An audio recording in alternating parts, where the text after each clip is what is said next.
Hello guys, जय Shri Radhe Shyam. Welcome back to my channel. तो आज है डे 4 भोग सीरीज़ का, जिसमें मैं आज बनाने जा रही हूँ मटर और पनीर की सब्ज़ी। एक्चुअली ये प्लान था ही नहीं कि ये बनानी है। प्लान तो था कि ये साग या आलू बैंगन में से कुछ बनाएंगे। तो बैंगन तो बिल्कुल ही मना कर दिया क्योंकि वो सात्विक नहीं माना जाता। ये बात मुझे भी नहीं पता थी।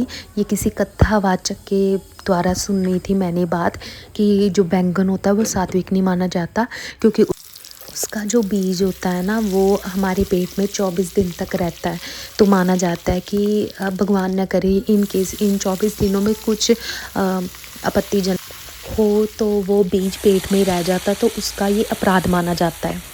ये बात सुनने में बहुत वियर्ड है, मुझे भी पता, मुझे भी बहुत अजीब सा लगा था। बट ये जो कथावाचक होते हैं इन्होंने बहुत स्टडी की होती है। ये बहुत संतों से मिले होते हैं और संतों की वाणी हमेशा सच होती है। तो इसलिए मैंने जस्ट अभी तो अवॉइड ही किया।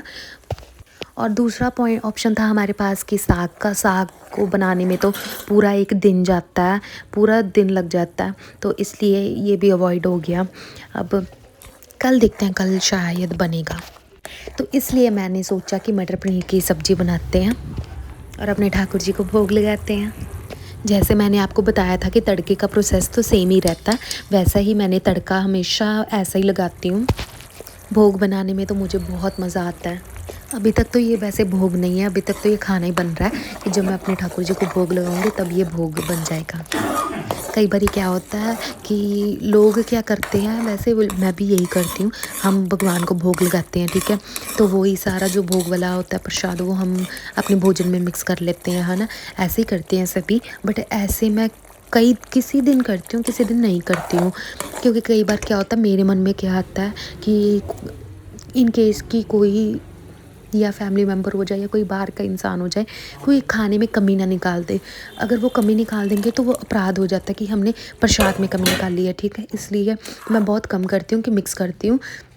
वैसे करती हूँ बहुत कम। और जो भोजन होता है ना, भोजन होता है वो भगवान को भोग लगाती हूँ और वही भोजन फिर मैं पा लेती हूँ जब मैंने मिक्स नहीं करना होता है। जब मैं मिक्स नहीं करती तो वो पूरा भोजन मैं ही पाती हूँ। इसलिए मुझे बहुत डर रहता है, मैं बहुत ज़्यादा सोचती हूँ कि बहुत ध्यान से ये करना होता है काम। जिनके घर में लड्डू गोपाल रहते हैं तो उनको तो 3 टाइम का भोजन उन्हें प्रसाद के रूप में देना ही देना होता है। हाँ, उनको भोग लगवाना ही होता है। जिनके घर पे ऐसे ही विग्रह है, हमारी श्यामा श्यामजू का विग्रह है जैसे मेरे घर पे है, तो वो आप चाहे 1 समय का लगाओ, 2 समय का लगाओ, चाहे 3 समय का लगाओ, आप जितनी मर्जी लगा सकते हो। इनकेस हमें कई बार बाहर जाना होता है तो हम 1 समय का भी लगा सकते हैं, 2 समय का भी लगा सकते हैं, ठीक है ना। पर हाँ, जिनके घर लड्डू गोपाल है उनके लिए तो बहुत ज़्यादा मैंडेटरी है कि आपने 3 टाइम का भोजन अपने ठाकुर जी को पवाना ही है। कि जब हम 3 टाइम करते हैं तो हम अपने ठाकुर जी को भी पवाएंगे। कई बार हम ट्रैवल करते हैं तो अपने लड्डू गोपाल को साथ लेकर जाते हैं, तो उस समय भी हम उनको इन केस हमारे पास वो नहीं है भोजन पवाने के लिए, तो आप क्या करोगे, फ्रूट्स ले सकते हैं, ड्राई फ्रूट्स ले सकते हैं। हाँ, पर उन्हें भूखा नहीं रखना है कि जैसे हम खाते हैं तो वैसे उनको भी पवाना है। शिव जी की कृपा से मेरे तो 500 सब्सक्राइबर्स होने लगे हैं, जल्दी हो जाएंगे, मुझे भरोसा है। बस एक ही टास्क रह गया है कि वो है वॉचिंग आवर्स का, तो वो भी आई होप जल्दी कंप्लीट हो जाए शिव जी की कृपा से। जब मेरे 500 सब्सक्राइबर्स पूरे होंगे तो मैं ज़रूर सेलिब्रेट करूँगी अपने ठाकुर जी के साथ। क्योंकि यूट्यूब के 3 जो है वो मेन टास्क होते हैं। 3 में से मेरे 2 तो हो चुके हैं, तो एक ही रह गया, वो भी जल्दी हो जाए। तो जब होगा तो मैं ज़रूर अपने ठाकुर जी के साथ ज़्यादा बड़े तरीके से सेलिब्रेट करूँगी।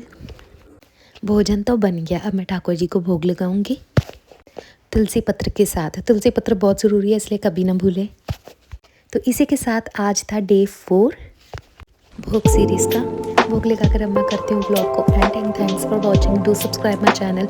जय श्री राधे श्याम, हरि बोल।